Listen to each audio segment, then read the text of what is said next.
আকাশের তারার কথা কেন বললাম? যে আকাশের তারাগুলো যদি মেলাতে পারেন দেখবেন বিভিন্ন শেপ তৈরি হয়। প্রত্যেকটা তারার অবস্থানের গাণিতিক একটা ব্যাখ্যা আছে। যারা অ্যাস্ট্রোনমি নিয়ে পড়াশোনা করেন তারা জানেন, এগুলা সবাই জানবেন না। প্রত্যেকটা তারাকে আল্লাহ পাক এত সূক্ষ্মভাবে স্থাপন করেছেন যে যদি একটু সামান্য একটু ডানে বামে এগুলো সরে যায়, মহাবিশ্বের এই স্থিতিশীলতা নষ্ট হয়ে যাবে। এবং এটার কসমও আল্লাহ পাক কোরআনে করেছেন সূরা ওয়াকিয়ার মধ্যে। কোন সূরা? সূরা ওয়াকিয়াতে আল্লাহ পাক বলেছেন ফালা উকসিমু বিমাওয়াকিইন নুজুম, আমি তারার অবস্থান স্থলের স্থিতির কসম করে বলছি। আল্লাহ পাক এর কসম করেছেন।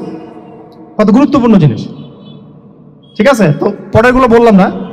সূরা হাদীদ কেন পড়বেন? সূরা হাদীদ আল্লাহ পাক বলেছেন যে ওয়ানজালনাল হাদীদা ফীহি বাসুন শাদীদ। এই যে শাদীদ বুঝাতে গিয়ে হাদীদে আসছে। আল্লাহ পাক বলছেন যে আমি আল্লাহ পৃথিবীতে আসমান থেকে লোহা নাজিল করেছি। অবাক করার বিষয় না?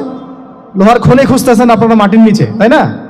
আল্লাহ পাক বলছেন আমি লোহা নাজিল করেছি। আনজালনা, ঠিক যেমন ইন্না আনজালনাহু ফি লাইলাতুল কদর, আমি লাইলাতুল কদরে কোরআন নাজিল করেছি, আসমান থেকে নাজিল হয়েছে, তাই না? এরকমই ওয়ানজালনাল হাদীদা, আমি হাদীদ লোহা নাজিল করেছি।